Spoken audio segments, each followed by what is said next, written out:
नमस्ते मातृभूमि, नमस्ते वसुंधरा। आज हम मिथुन लग्न के जो जातक हैं इनके जीवन में राहु का जो गोचर भ्रमण भाग्य भाव में आरंभ होने वाला है, इसके बारे में हम चर्चा लेकर के आए हैं। पिछले समय में हमने शनि के राशि परिवर्तन के वीडियो रख दिए हैं और उसके पहले शनि राहु की युति के हमने वीडियो रखे हुए थे। शनि के राशि परिवर्तन के वीडियो के बाद में हमने गुरु के राशि के परिवर्तन के जो वीडियो हैं वो भी रख दिए हैं और अब ये हम राहु के राशि परिवर्तन का वीडियो बना रहे हैं। साथ ही केतु भी जो है वो अलग अलग भावों में घूमता हुआ कई अलग तरह के प्रभाव देता है, तो हम राहु के अलग वीडियो और केतु के अलग वीडियो बनाएंगे कि जिससे लोगों को अपने समय को पहचानने में एक सुविधा हासिल हो। वर्तमान समय में आप सभी ने महसूस किया होगा कि शनि और राहु की युति जो चल रही है, तो आप हमारे शनि राहु की वीडियो जो हैं उसमें जाकर के देख सकते हैं कि उसमें मैंने जिस तरह से कुछ परिस्थितियों का वर्णन किया है कि जैसे किसी तरह का कुछ कारण ना होने के कारण भी तनाव का गहराना, कई तरह की परेशानियों का सामने आना, कई तरह की जो बातें हैं वो आप अपने लग्न के हिसाब से जो वीडियो देखेंगे तो आप महसूस करेंगे कि आपको उसमें काफ़ी कुछ समझने को मिलेगा। आज हम बात करते हैं मिथुन लग्न में राहु के राशि परिवर्तन की। वर्तमान समय में राहु महाराज अभी मीन राशि में चल रहे हैं, आपके 10वें भाव में है, लेकिन 18 मई 2025 से 5 दिसंबर 2026 तक, अर्थात कि पूरे 1.5 वर्ष ये चलने वाले हैं यहाँ 9वें भाव में आपके। तो 9वां भाव जो है ये एक महत्वपूर्ण भाव है। मिथुन लग्न के जो जातक हैं इनके लिए वैसे तो राहु योग कारक माना जाता है, लेकिन कहते हैं कि जैसा व्यक्ति का बल ऐसा ही उसके श्रम का परिणाम, उसके बल का परिणाम होता है। उसी तरह से ग्रहों का भी यही होता है कि जन्म कुंडली में जैसा बल ग्रह का है, राहु, जैसे हम राहु की आज बात कर रहे हैं, तो राहु का बल जिस तरह का होगा आपकी जन्म कुंडली में उसके अनुरूप जो है वो आपको फल प्रदान करेगा। वातावरण कितना भी अनुकूल क्यों ना हो, लेकिन यदि आपका जो बीज है उसके अंदर ही फलद्रुप होने की ताकत कम है तो वहाँ अल्प परिणाम मिलेगा। तो उसी तरह से राहु का जो है जन्म कुंडली में यदि आप अपने देखेंगे, आपके 3रे भाव में, 6ठे भाव में, 10वें भाव में और 11वें भाव में यदि जन्म कुंडली में इन भावों में राहु महाराज उपस्थित हैं तो आपका वो राहु जो है वो बलवान कहा जाएगा। यदि किसी तरह का कोई ग्रहण योग नहीं है, राहु के साथ में मंगल या शनि का या किसी दूसरे भी अन्य ग्रहों का किसी तरह का कोई योग नहीं है, तो वो राहु आपका अत्यंत बली कहा जाएगा।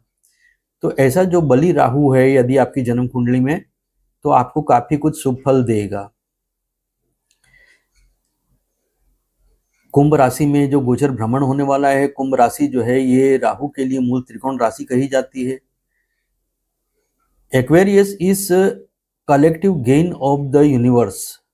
कुंभ राशि अर्थात कि जो कुंभ है वो पूरे विश्व के ब्रह्मांड का, अर्थात कि पूरे विश्व का, ब्रह्मांड का जो एकत्रित किया हुआ ज्ञान है, जो अनुभव है, जब से ब्रह्मांड की उत्पत्ति हुई है तब से लेकर के अभी तक का जितना भी जो कुछ भी ज्ञान है, अनुभव है प्रकृति का, वो सारा का सारा जो है कुंभ राशि में समाहित है।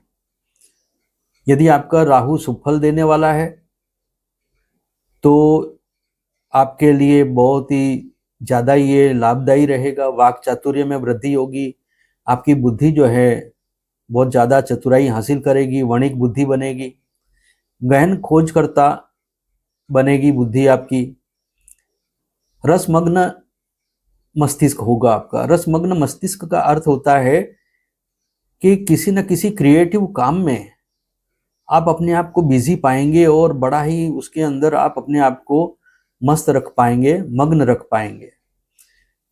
और इसके कुछ साइड इफेक्ट भी होते ही हैं राहु के, चाहे अच्छा फल दे रहा हो चाहे कैसा भी फल दे रहा हो। ये अति भाग्यवादी आपको बनाएगा। जब राहु भाग्य भाव में बैठा है तो आप मान करके चलें कि भाग्य से संबंधित आपकी अपेक्षाएं बहुत बढ़ जाएंगी, क्योंकि कुछ घटनाएं भी ऐसी जरूर होती हैं। कोई लाभ ऐसा हो जाएगा कि आपको ऐसा लगेगा अभी तो और कमा सकते हैं, और ज्यादा आगे बढ़ सकते हैं। तो इस तरह से राहु जो है वो आपके भाग्य की वृद्धि भी करेगा, और भाग्य की वृद्धि होने के कारण आप ओवर कॉन्फिडेंस में भी आ सकते हैं, ये भी बन सकता है। भाई बहनों का विवाह होने की स्थिति बनेगी। आपका स्वयं का विवाह नहीं हुआ है तो आपका स्वयं का विवाह होने की संभावना बनेगी।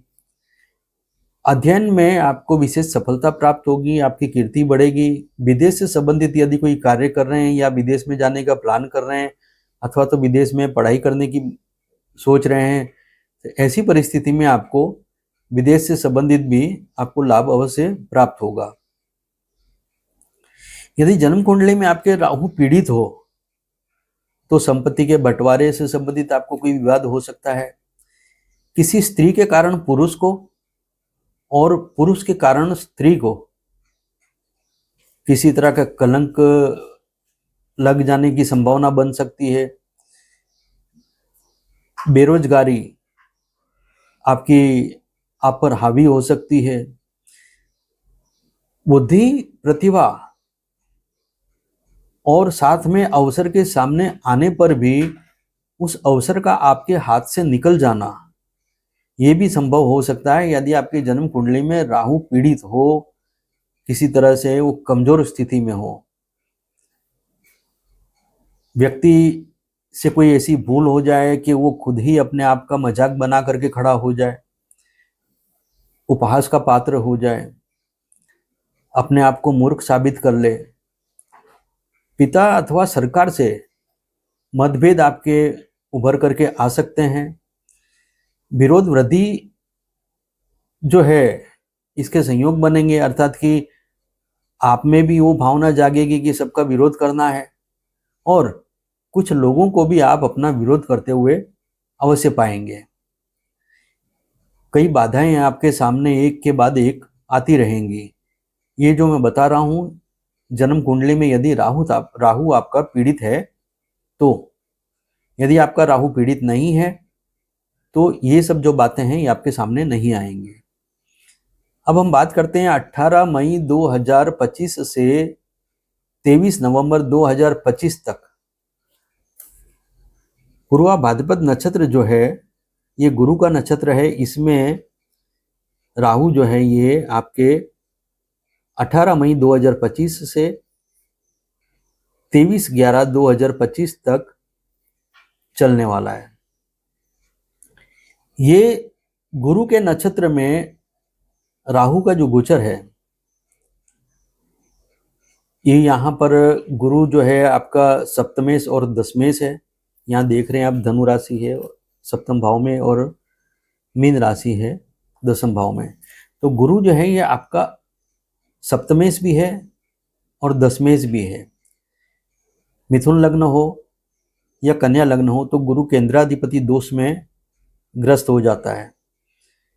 यहाँ राहु का मामला जो है वो आप बेहद ध्यान से सुनिएगा कि राहु क्या काम करता है।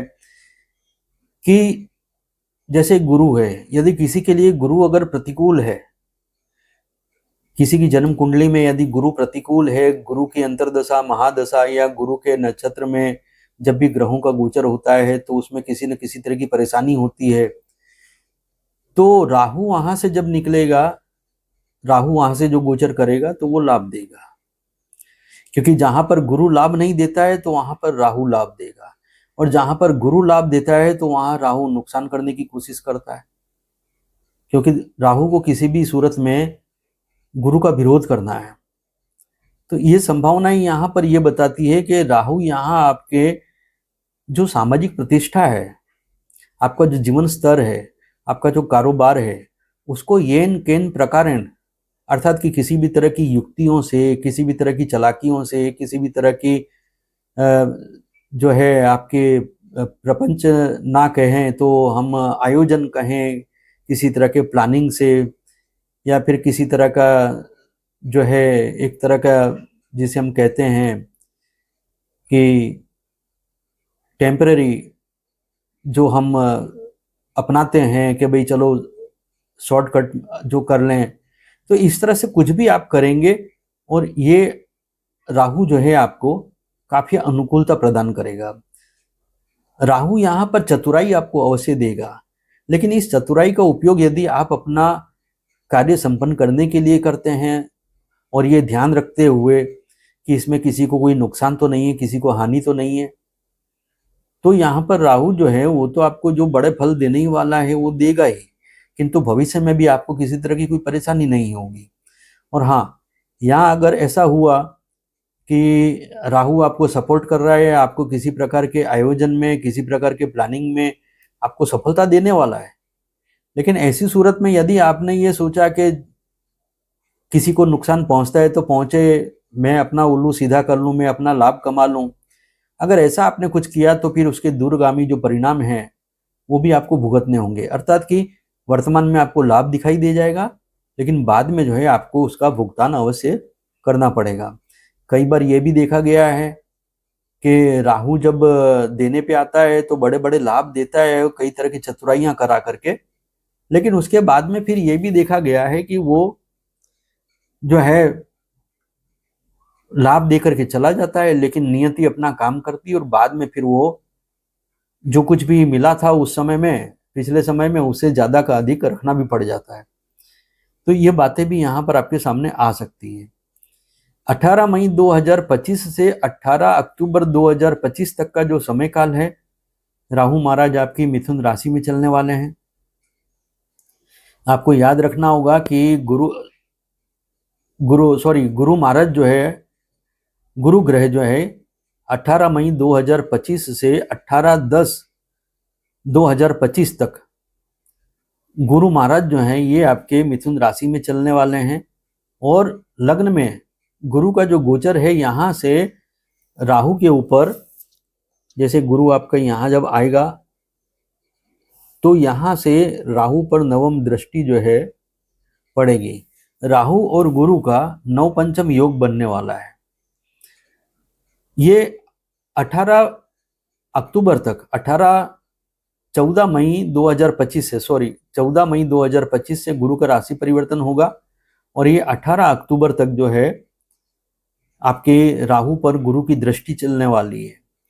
तो इस समय काल में राहु थोड़ा सा दब करके कार्य करेगा, क्योंकि एक जो बड़ा भारी प्लेनेट है, सबसे बड़ा प्रभावी और शुभ ग्रह है, उसकी दृष्टि का पड़ना, और वो भी अपने कारक भाव में आपके 9th हाउस में, तो यहाँ पर आपको अच्छे फल अवश्य मिलेंगे, क्योंकि गुरु की दृष्टि जो है वो अमृतमयी कही गई है। तो कारोबार से संबंधित, जीवन साथी से संबंधित, भागीदारी से संबंधित कई तरह के कुछ शुभ फल भी आपको अवश्य मिलेंगे।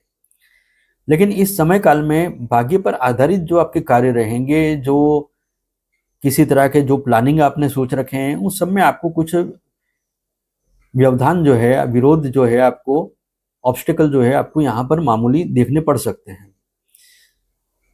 12 जून 2025 से 6 जुलाई 2025 तक तृतीय सूर्य जो है आपका वो आर्द्रा नक्षत्र में गोचर भ्रमण करने वाला है। मिथुन राशि में ही आर्द्रा नक्षत्र आता है, उसमें सूर्य का गोचर भ्रमण करना, ये आपके लिए एक तरह से मैं कहूँगा कि आपको साहस भी मिलेगा, आपको आत्मबल की वृद्धि होगी, साहस करने का आपका उत्साह बढ़ेगा, किसी तरह का कोई कार्य है उसके अंदर आप बहुत ही कॉन्फिडेंट होकर के काम कर सकेंगे।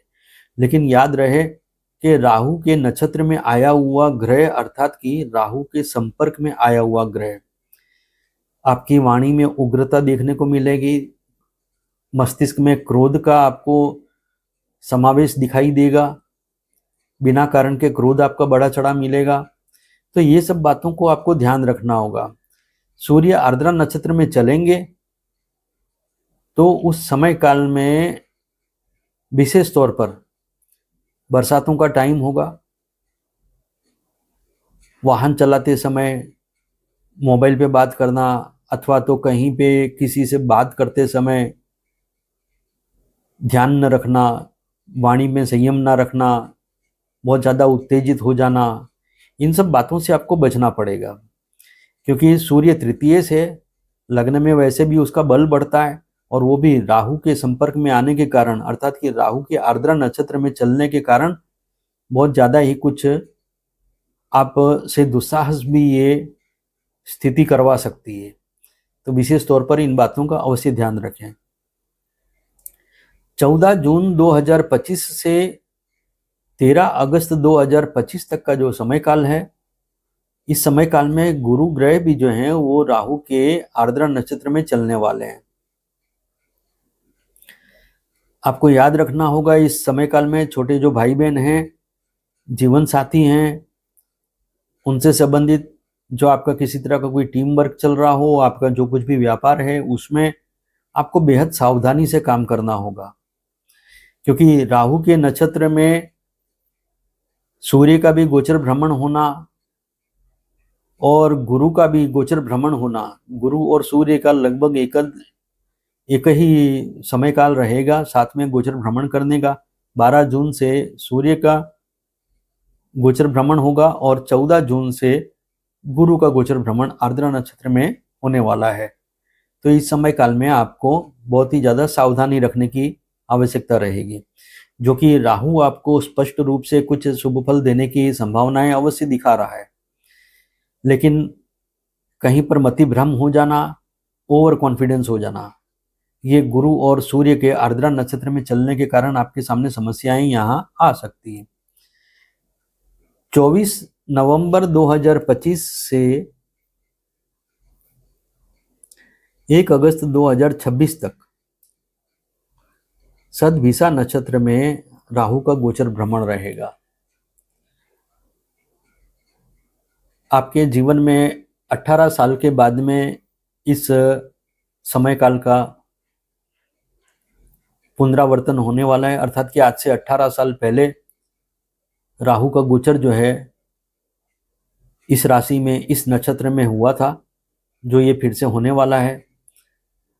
आप ये मान करके चल सकते हैं कि 18 साल पहले जिस तरह की कुछ अनुकूलताएं या जिस प्रकार की कुछ प्रतिकूलताएं आपके सामने उस समय आई थी, उसमें कुछ कम ज़्यादा होकर के ऐसी कुछ स्थितियां आपके सामने अवश्य आ सकती हैं। तो यहाँ सदभिषा नक्षत्र जो है ये राहु का अपना नक्षत्र है।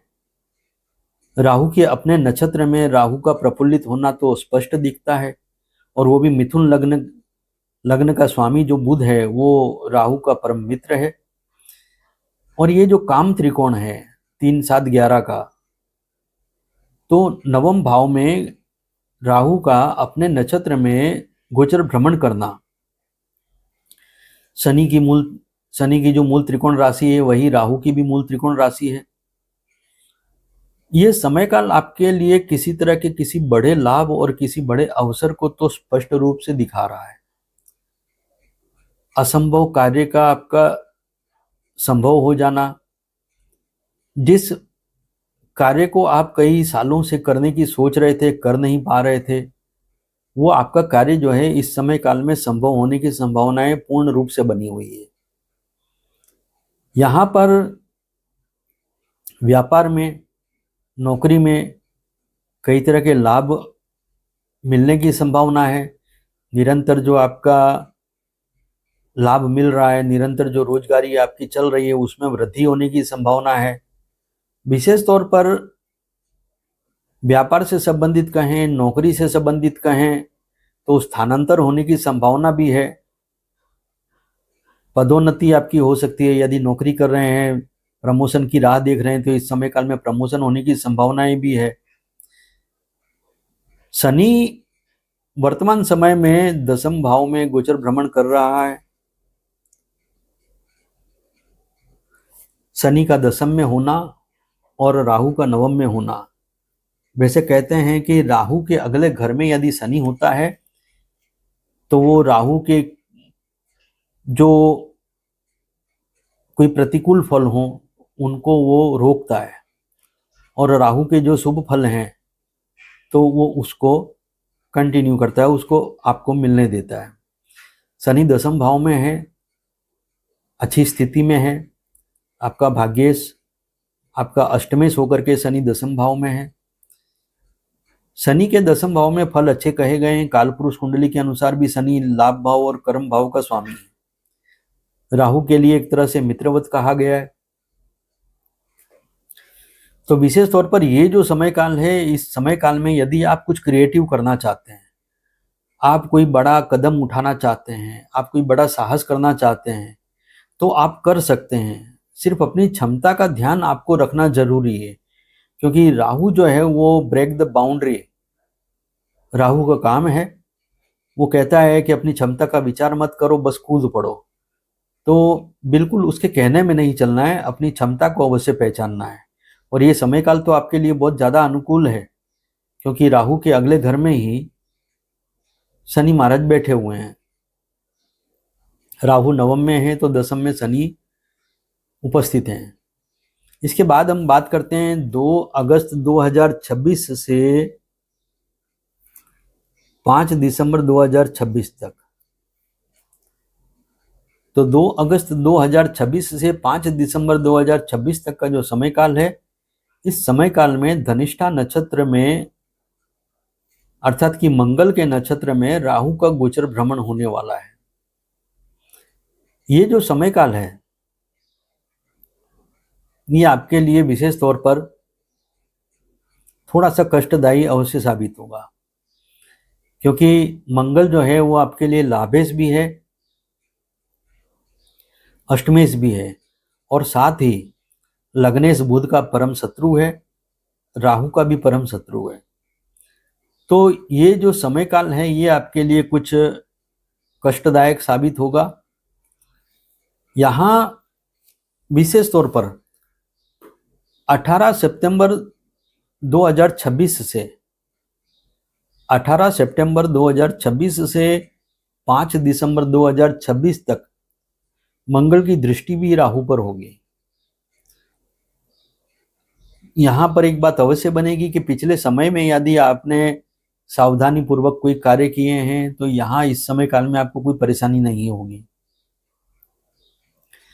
यदि पिछले समय में राहु के नशे में, अर्थात कि राहु के प्रभाव में आ जाने के कारण यदि आपने कुछ उटपटांग कार्य कर लिए हैं, साहस ऐसा कर लिया है जो क्षमता से भी अधिक का है, अथवा तो कुछ अनैतिक कार्य कर लिए, गलत कार्य कर लिए, तो उसका परिणाम भुगतने का ये समय काल आपका आरंभ हो गया। ये 2 अगस्त 2026 से 5 दिसंबर 2026 तक का।